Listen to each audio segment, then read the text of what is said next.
Welcome everyone. Thank you for joining us for today's webinar, Update Summary of ASCE's Design of Blast-Resistant Buildings in Energy and Industrial Facilities, 3rd edition, presented by Matt Edel and Dr. Charles Chuck Oswald.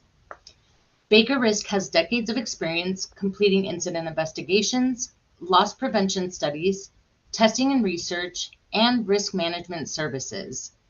During this webinar, Mr. Edel and Dr. Oswald, who are members of the ASCE committee that authored the 3rd edition of the Design of Blast-Resistant Buildings in Energy and Industrial Facilities, will provide a summary of the key changes and updates that are new for the 3rd edition. Now, I want to go over a few housekeeping items. First, we have posted links in the chat to content related to our webinar subject. We invite you to explore Baker Risk's published papers, previous webinars, and Baker Risk Training Center courses. Second, please type questions into the Q&A box in the Zoom control panel, and our technical staff will respond to those questions. So thank you, Travis Holland, for being here with us today to answer those questions that do come up. Finally, at the close of our webinar today, please provide feedback by responding to our survey. So without further ado, I will turn the time over to our presenters, Matt Edel and Dr. Chuck Oswald. Thank you, Naomi, for the introduction, and thank you to everyone who called in.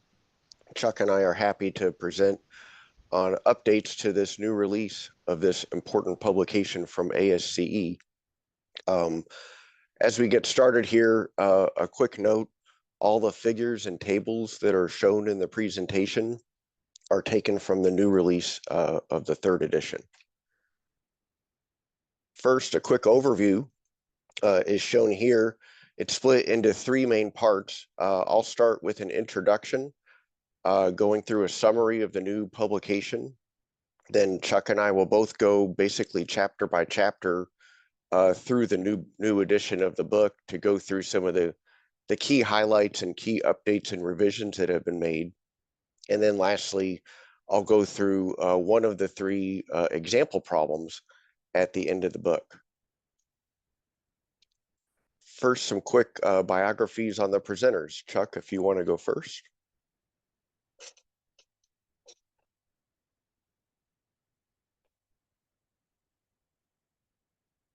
Chuck, I think you're muted, actually. Okay, sorry about that. As you can see from this slide, you can see my experience in blast design, blast effects, etc. I was also a member of the previous ASCE committee for the 2nd edition and now also for this edition.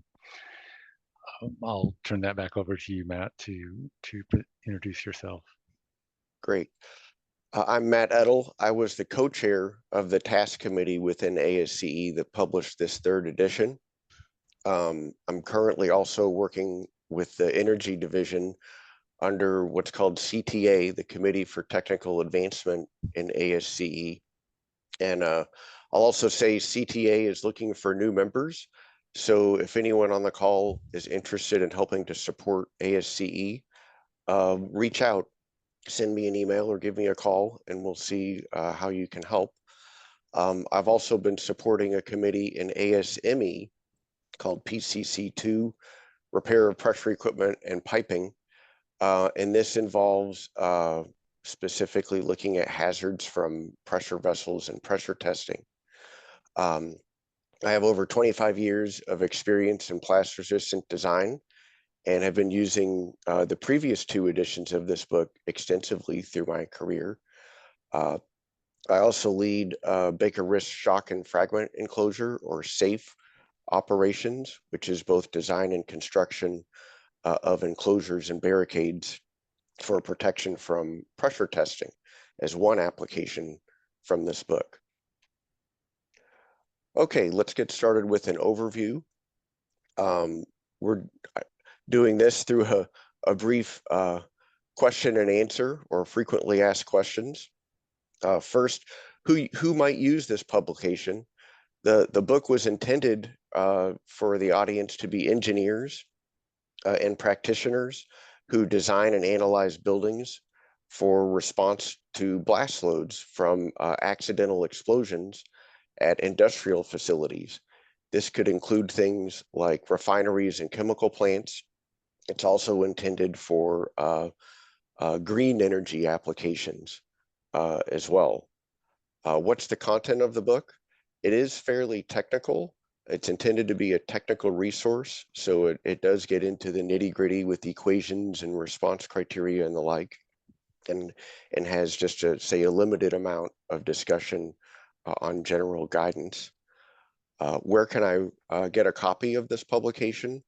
It's sold through the ASCE website. If you go through click through to find the bookstore at asce.org, you'll be able to find a copy that you can download digitally as a PDF, or you can order a hard copy book. And then lastly, a brief history of this publication. This is, again, the third edition. You see the covers shown on the right here. The first edition was published in 1996, really helped to fill a void in industry. Prior to that, most of the information used for blast analysis and design was from different publications, primarily through the military and government for things like anti-terrorism. The second edition came out 14 years later in 2010, had a lot of key updates. And then the third edition just released in February earlier this year, and is what we'll be going through today in this presentation. This slide shows just a brief listing of a lot of the key or important updates. It's not all inclusive, but we'll be going through these in a little bit more in today's presentation. The first key update was that it provides expanded discussion on risk-based facility siting. Previous editions only had strictly consequence-based. Now it's not intended to be a thorough or exhaustive discussion, but it more introduces the idea of risk-based facility siting. The second is that new building types are introduced. A couple of those are timber or wood construction, as well as unreinforced masonry. Those obviously have been around for a very long time, but were not included in previous editions. But the committee that helped develop this third edition collectively decided that they're prevalent enough, so the thought was include those in this new edition. Another key update is discussion on elevated buildings and how to get loadings on buildings that are above grade, specifically where the floor is exposed.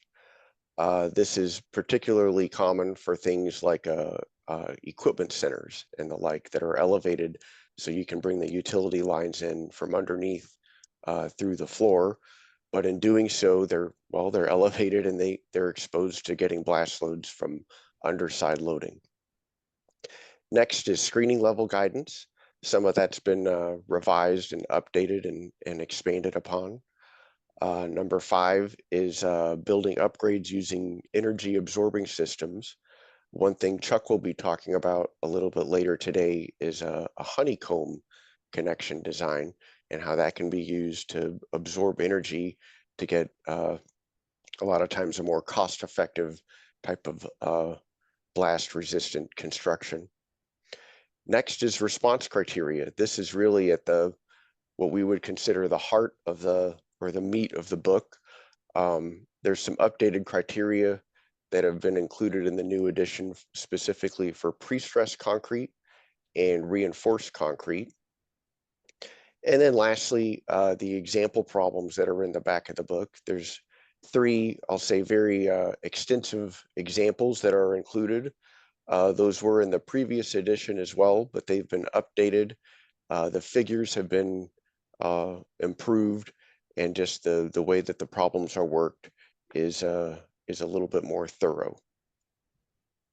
Okay, so getting into each chapter, starting with chapters 1 and 2, which are lumped together here because they were, they're related, and they're also some of the shorter chapters. It's an introduction and general considerations. Some of the key updates and additions are shown here on this slide.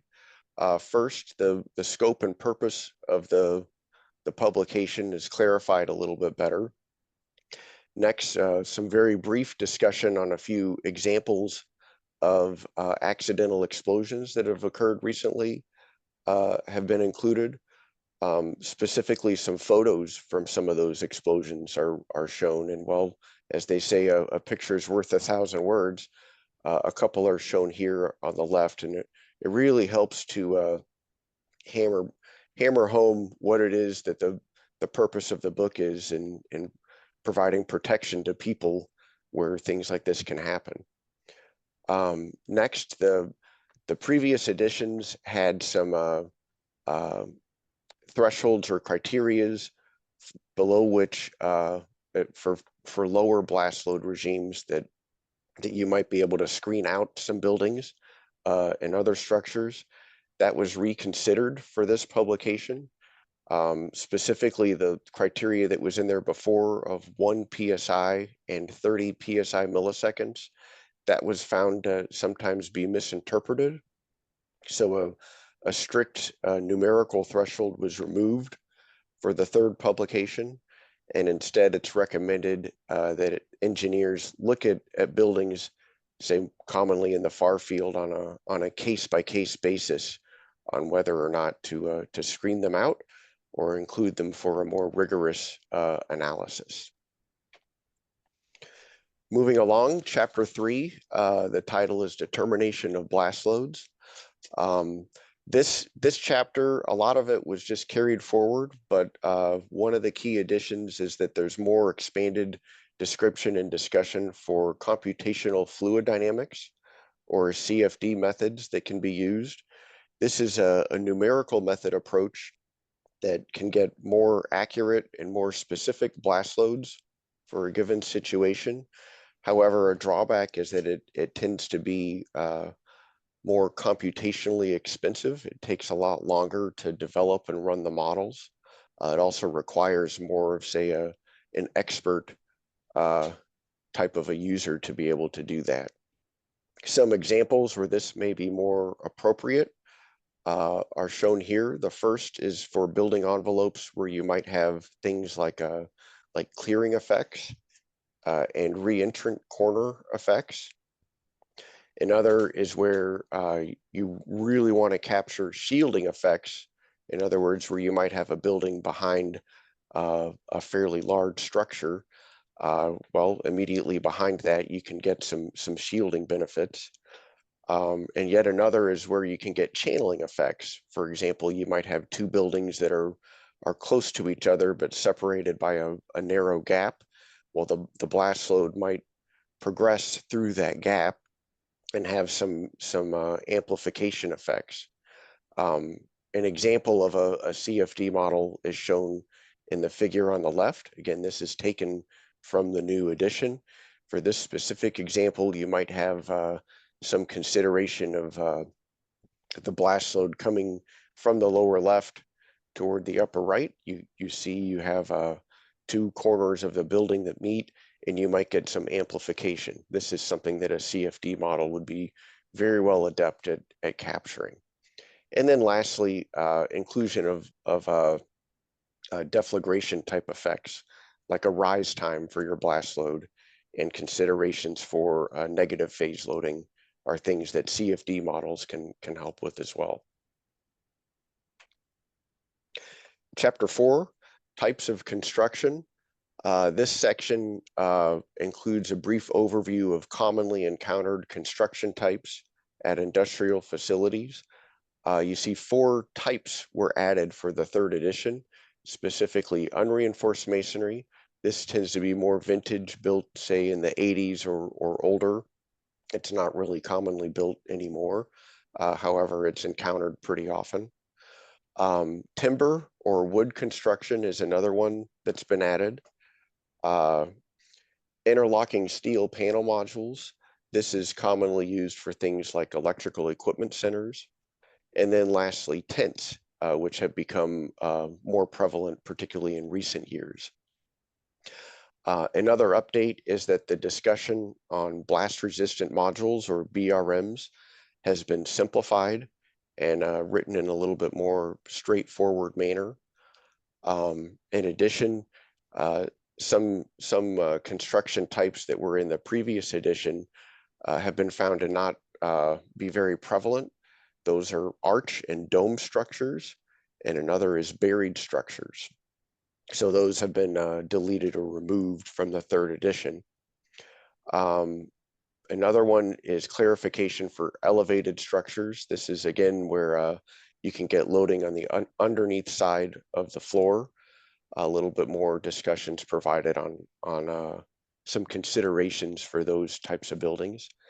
And then lastly, the second edition had some discussion on projectiles. While that discussion is very useful, the committee found that that was more appropriate in another chapter of the book, so that was just moved elsewhere. Okay, Matt, I'll take over talking about a few chapters here. Chapter 5, this slide just gives a summary of the updates and additions, some slight change to the dynamic increase factor, additional chart for building damage levels. Already there's component damage levels from in all the previous editions, but this is a new description added for buildings. And then there's updated response criteria. Next slide. This is a new chart describing building damage levels, and it's mainly useful for vulnerability assessments where the vulnerability to occupants can be related to each of these building damage levels. Some of the people on the committee or engineers on the committee thought it would be beneficial to have these building damage levels defined in this document. Next slide. The static increase factor is the ratio between the minimum specified yield strength and the typically measured yield strengths. That's always been part of the document, is to give this information, but it's been expanded to include aluminum in this version. And these are ratios that come from the literature showing the typical ratios between tested aluminum strengths and the minimum specified. It's mainly useful for design of window mullions that are typically made out of aluminum. Next slide. The dynamic increase factor is the ratio between the static strength and the dynamic strength that's enhanced because of the high strain rates that components have when they respond to blast load.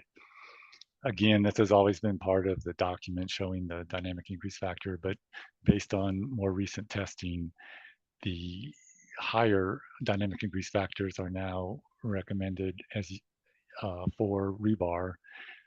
And you can see the new graph on the right that shows the full relationship between the dynamic increase factor and strain rate. For design, the default strain rate is 0.1 1/2. And that, because the overall graph changed, also the dynamic increase factor at 0.1 changed, and therefore it was updated in the table that you can see on the left. Next slide. The response limits were updated for reinforced concrete components based on the reinforcement index. This index is shown, you can see the equation on this slide, and it's basically a ratio between the reinforcement ratio and the balanced reinforcement ratio for a component.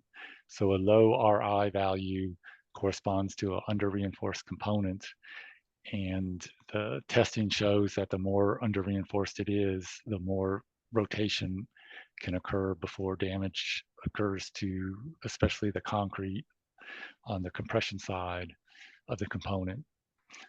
Mostly blast damage of these type of components is controlled by damage to the concrete, especially at the higher damage levels.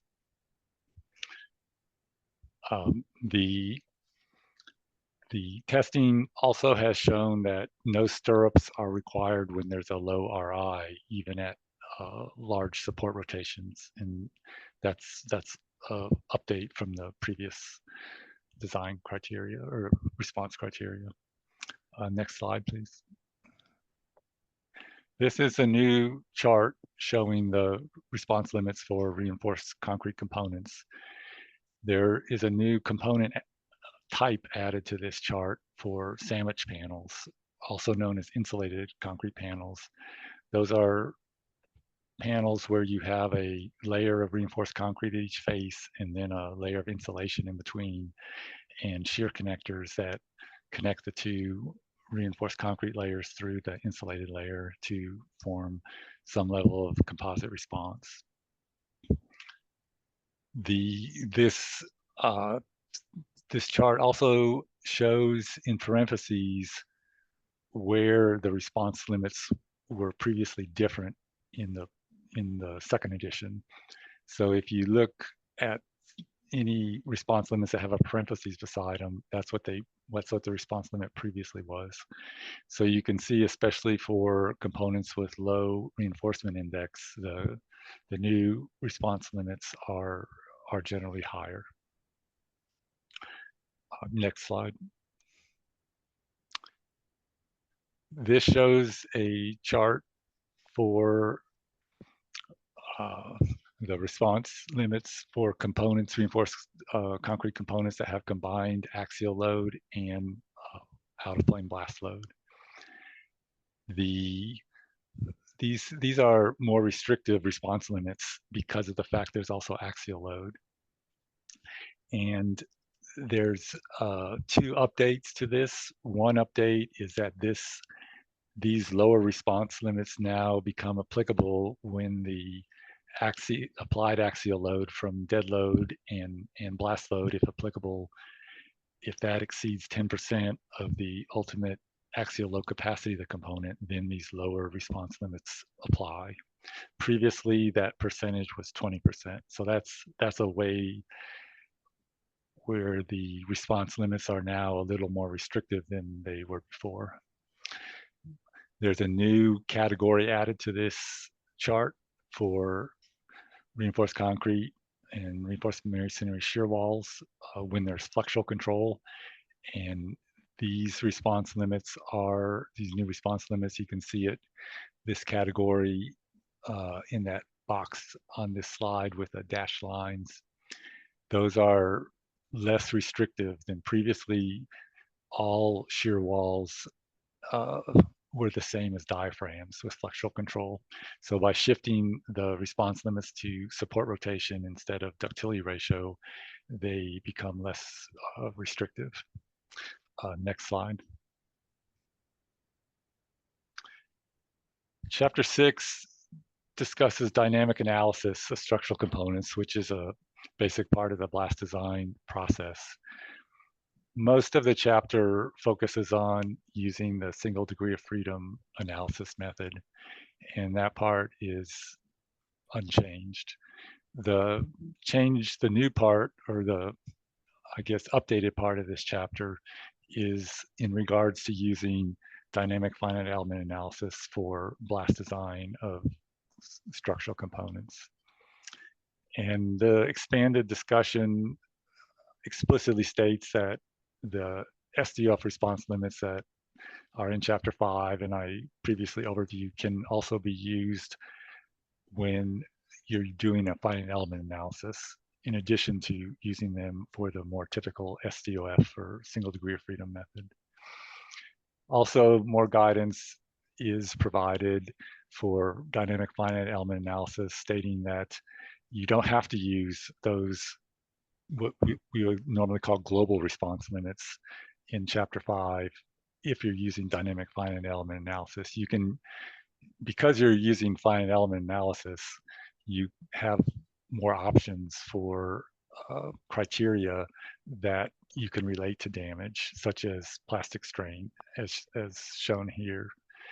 So this expanded discussion provides a little more guidance on how to use other other criteria, let's say plastic strain, as a basis for determining if your design is at the high, medium, or low component damage levels. And then some more guidance on just ensuring that whichever dynamic finite element method that you're using is capturing the response, the applicable response modes for the component that you're analyzing, and that it's validated for that. Next slide. Chapter 7 has been changed by merging Chapter 8, which was a short chapter that talked about typical details, into Chapter 7. Chapter 7 also previously had some discussion on how to design foundations against the reactions from blast loading. And that's been simplified by recommending that the foundations usually don't need to be designed to resist blast unless there's an unusual situation, for example, involving foundation settlement that could somehow compromise the global stability. If the user wants to include foundation design in their blast design, there's references, and even the previous edition can be used for that. There's some additional discussion, actually just discussion that was moved from a previous section on design against projectiles that's now part of Chapter 8. There's a little more discussion on blast resistant modular buildings, on the design of them, especially regarding whether they should be allowed to slide, in other words, not attached to the foundation, or if they should be rigidly attached with strong connections that can resist the reactions from blast loading. And there's just pros and cons type discussion of each approach. This chapter goes through some general design discussion for each type of typical blast resistant building. And I guess steel, one of the significant changes for discussion on steel buildings is considering cases where you have like high shear loads, therefore many bolts. You can have a deep shear tap connection that can cause binding of the connection where it's intended to be a simple connection, but depending on the geometry of the connection, it may act more like a fixed connection and cause unexpected additional loads in the bolts. Just that type of guidance is typical of the discussion in this chapter. Next slide.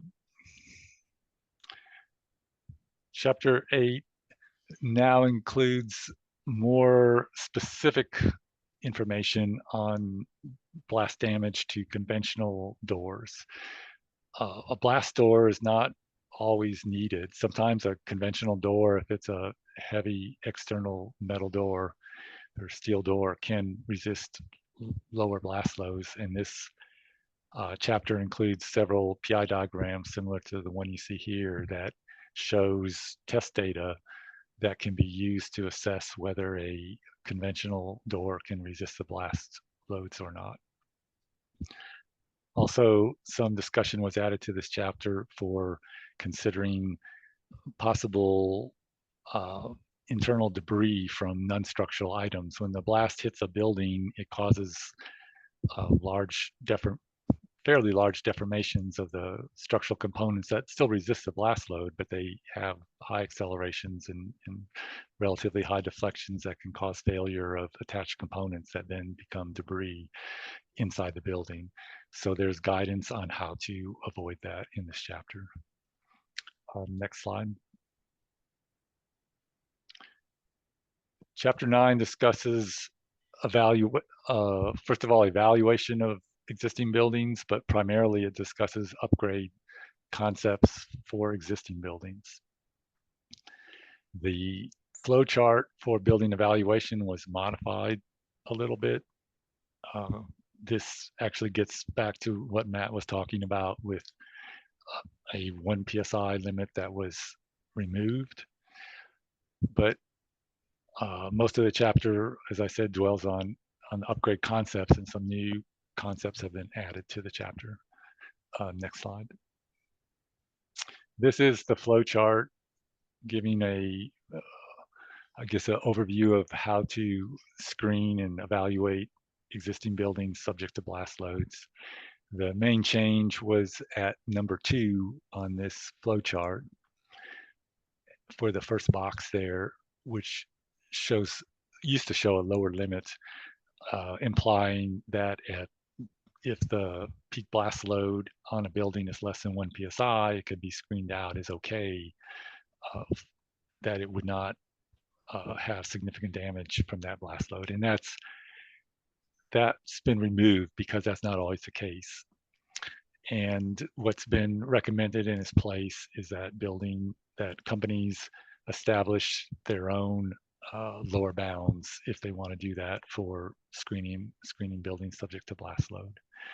Otherwise, each building can be considered separately or assessed specifically considering the components that it has and the applied blast load. There is some discussion added to this flow chart related to risk-based building assessment methods. Next slide. The discussion of upgrades of existing buildings is fairly comprehensive in showing many different approaches for upgrading buildings to resist blast loads. And they fall in these 3 categories you see here: strengthening concepts, catch system concepts, and shielding concepts. The newest, I guess you could say this has been expanded to also include one other type of upgrade, which is using energy absorbing connections. And the type of upgrades that enhance or strengthen the components to resist blast load, has another concept has been added to that, which is using a ductile polymer reinforcement for unreinforced masonry walls. Next slide. This slide is a repeat from the previous version, except that now it includes 2 new concepts that are shown in red. And you can see how they fit in with the other concepts that are from the previous edition. This chart is like an overview of these upgrade concepts, and it does give some guidance on how much upgrade you can expect out of these different concepts, as you can see explained in this slide. Next slide. The concept with a ductile polymer is to apply it to the side of the wall with tension. And this is for unreinforced masonry walls that don't have any ductile tensile capacity. So this will add that type of capacity to the wall and therefore increase its blast capacity. The discussion gives general guidance, such as you see here in these bullet points, and additional guidance also.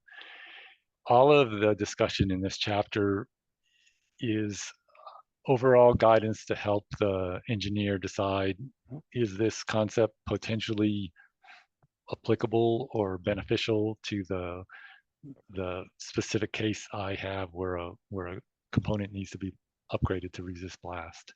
And then these discussion portions of the document have references to other publications in the literature that give more specific guidance on exactly how to do a blast design for each type of upgrade. Next slide. There's the new discussion for this, I guess you could say, 4th type of concept for upgrading a component to resist blast with energy absorbing connectors.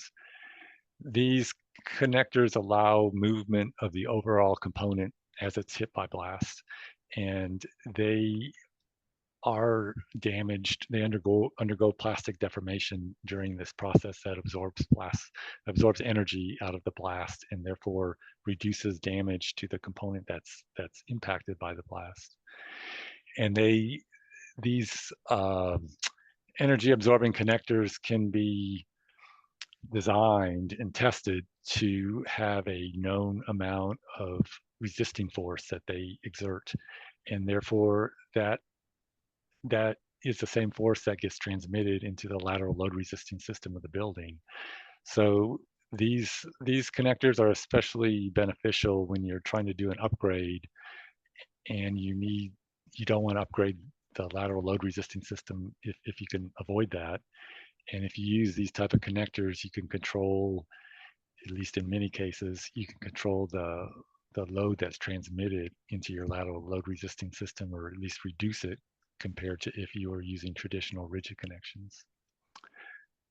And that concludes this section, and Matt will take over to discuss the rest of the document. Very good. The last 3 chapters of the book, chapters 10, 11, and 12, cover 3 different example problems. Again, they've been reworked. There's more detail that's added for the 3rd edition of the publication, and the figures have been improved. The members of the committee think that these example problems are really a great tool for a hands-on learning exercise, particularly for engineers who might be new to blast-resistant design, but even for those with a lot of experience, it's just a great reference to go back to on like a how-to. So the 3 chapters, we have chapter 10 goes through a shear wall building example. Chapter 11, which is what I'll go through in more detail in the next slides that follow, goes through the design of a metal building. And lastly, chapter 12 goes through the design of upgrades to a masonry wall.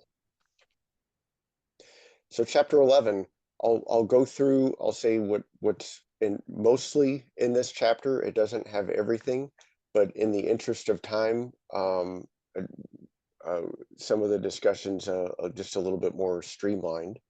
The basic overall building design is shown here. It's a building that's 2 bays by 5 bays, roughly 50 feet by 100 feet in plan. It's a single-story building at 16 foot tall. It's got braced frames in one direction and in the roof. It has moment frames or rigid frames in the other shorter direction. The blast loads, if you're given the free field load, again, you can refer to chapter 3 on how to calculate loads for the different surfaces, such as reflected loads, a rise time for the roof, etc. But the loads shown for this example are shown in the bottom center, figure 11-3. It's 2.4 psi for 45 milliseconds acting on the front wall, and roughly half that acting on the roof. So the example in the book first goes through designing the metal roof deck. This has it's a corrugated thin gauge metal panel spanning 4 feet over purlins. So since it's over, you'll get fixity as it has continuity. However, at one end, at the edge of the building, you'll have a simple support. So the example goes through designing a fixed simple boundary condition. The engineer would first pick a trial size. The trial size for the example was picked as an R panel, 24 gauge in thickness. Next, the engineer would get all the section properties, starting with the yield strength, converting to dynamic yield strength, using the increase factors that Chuck talked about for a previous chapter. The weight gets converted to the mass. You use properties like moment of inertia, section modulus, and shear area to get moment capacity and shear capacity. And with that, going over to the column on the right, you'll compute single degree of freedom or SDOF properties. You see it's getting resistance, R sub U, elastic stiffness, K sub E, yield deflection, Y sub E, the mass, and of course the load mass transformation factors. And then for the example, we're getting the natural period, T sub N, calculated as a little more than 12 milliseconds.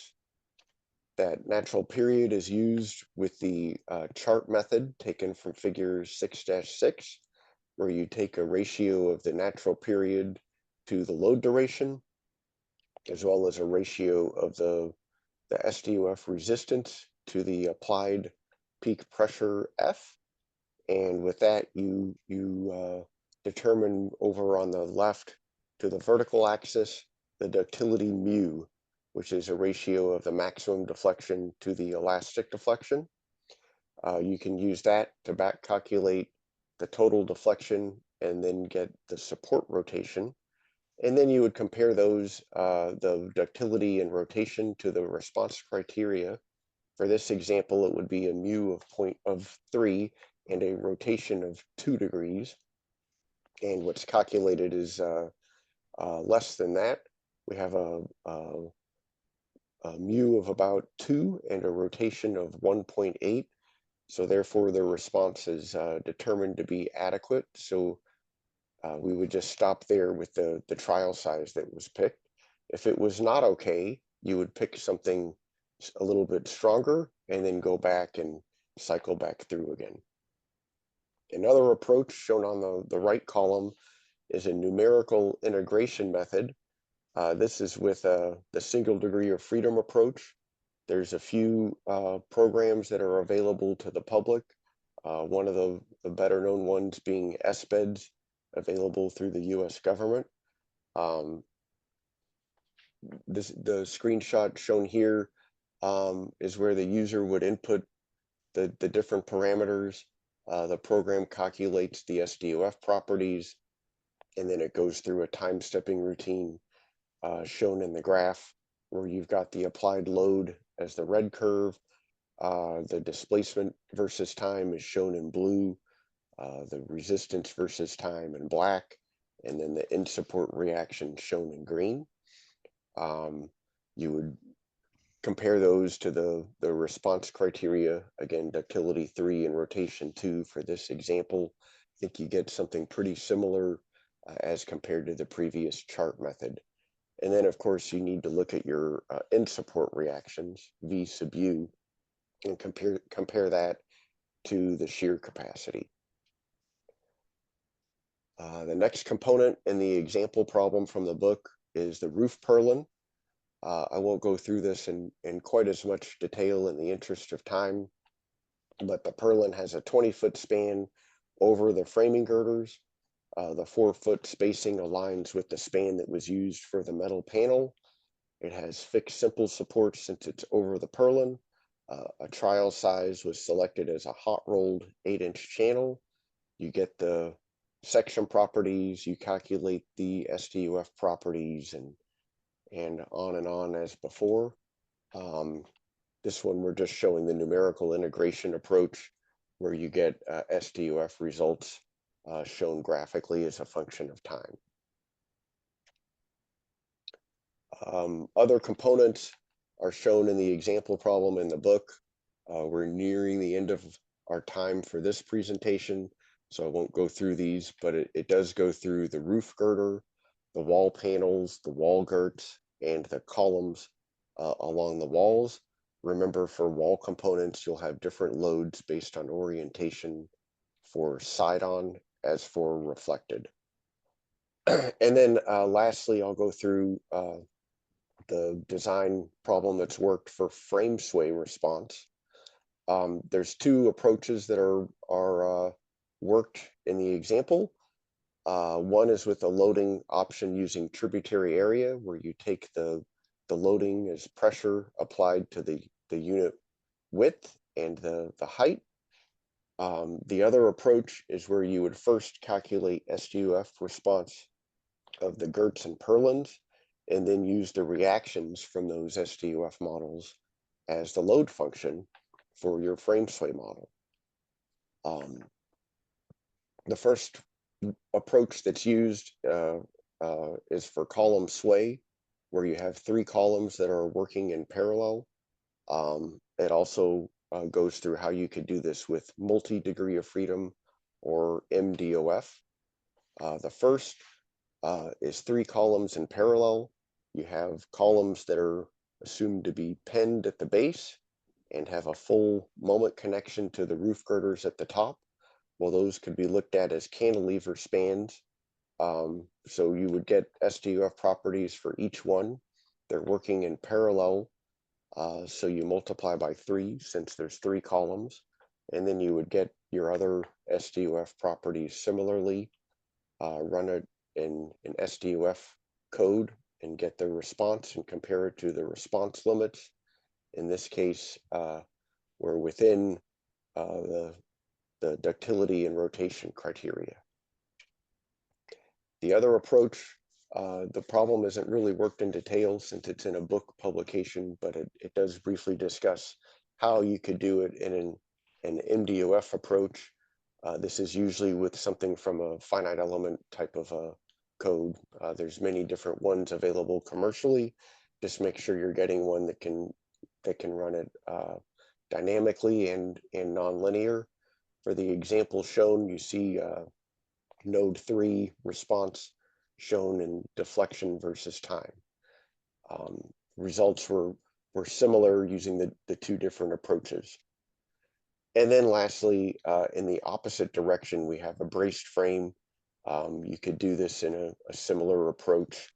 Again, I won't go through the details in this example. So that brings us to the end of the presentation.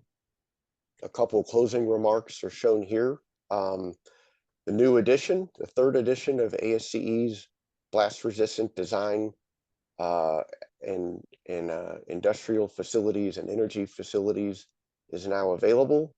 You can buy this through the ASCE website. Key updates were discussed in the presentation today. Those include additional construction types, additional upgrade approaches, expanded discussion on numerical methods like finite element analysis, and some updated and revised response criteria. And then the second key point is the example problems. Again, the committee feels these are really a strength of the publication. It's over 100 pages of detail of example problems. So that's all that we have today. I think, Naomi, if we go to a question and answer session at this point. Yes, thank you so much. I'm going to go ahead and ask some of the questions that did come up during the presentation.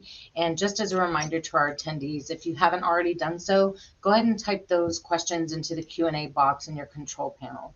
So first question is, why were the response limits in Chapter 5 updated?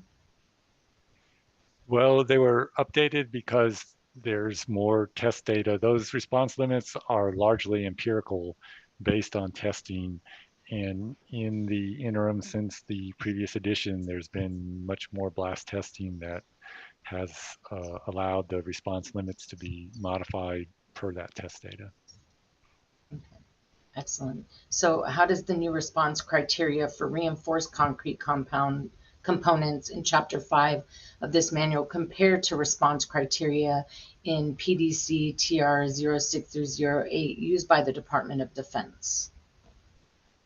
That document that you referred to from the Protective Design Center of the U.S. Army Corps of Engineers has also been recently updated, and it has more. It's based on a funded study by the DoD that looked very in depth into the available test data, did a thorough literature search, etc. And so it actually is based on more test data than in this document that we're discussing today. So I would encourage the listeners to also access that document from the PDC, which is a public domain document, and consider that response criteria too. It's based on a we're a volunteer group that did the response that did all the update for this edition. So that document, unfortunately, it wasn't done before we did this edition, or else we would have depended much more heavily on information in that document. So it's even more recent really than the document we're discussing now, and it's also very much worth obtaining and considering for use in blast design by engineers. Excellent. Thank you for that. Another question is, what is a typical range of blast capacity for tents? Can tents be analyzed using single degree of freedom methods outlined in the document? I can take this one. Okay. So I guess the answer is it depends. There's really a broad range of types of tents that are out there. Ones that are just commercial off the shelf, conventional type of tents would obviously have a lower type of blast capacity, say on the order of 1 or perhaps 2 psi. There's a growing number of blast resistant tent manufacturers that have done rigorous analysis and sometimes testing. Those can often take 3 or 4 or perhaps 5 psi. Some of those have even been tested up to maybe 7 or 8 psi. We generally would caution against putting tents at that high of a blast load, because at a chemical plant, refinery, and the like, blast loads that high are more indicative of being in the cloud of a vapor cloud explosion, really close in. And tents, well, they're one common deficiency is they're not very good for things like toxics or fires. Okay. And there's another publication, API 756, has more information on blast capacity of tents. Nice. Oh, appreciate that. So you did mention the new edition no longer states a pressure limit below which you don't have to consider blast responsive buildings. So this was particularly useful for screening out buildings in the far field where it isn't practical to perform a structural analysis of every building in the area. So what types of things should be considered for determining a cutoff pressure below which buildings are screened out from rigorous analysis? I can take this one also. Yeah. Yeah, the committee really found that there's such a big variation in things that it wasn't really appropriate to have one one threshold value as a cutoff. Some things you might consider are the age or era of construction. For example, older buildings from World War II or older commonly were built with a pretty high safety margin and are pretty strong.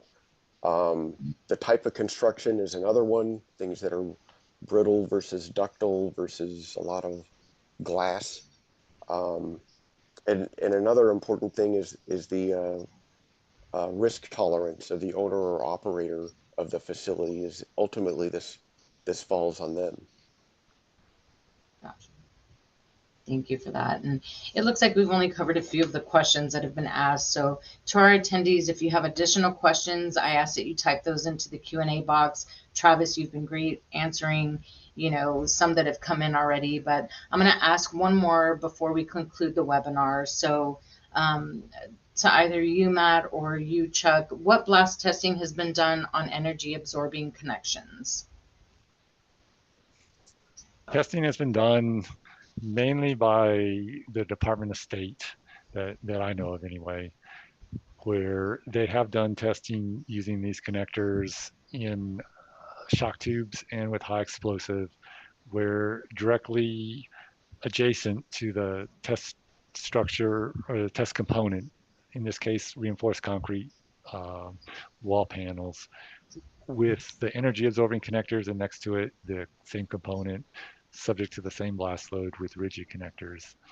And what those tests have shown is that the energy absorbing connectors can reduce the blast damage by approximately 1 damage level, or the peak deflection under blast load can reduce that by approximately 30% or so, and reduce the reactions that go into the supporting structure by somewhat on the same order, 30–40%. Okay. Very cool. Thank you. And as a final reminder, today's webinar will be posted to our Baker Risk website. And once a recording Q&A is available, you receive an email from us with links to the webinar.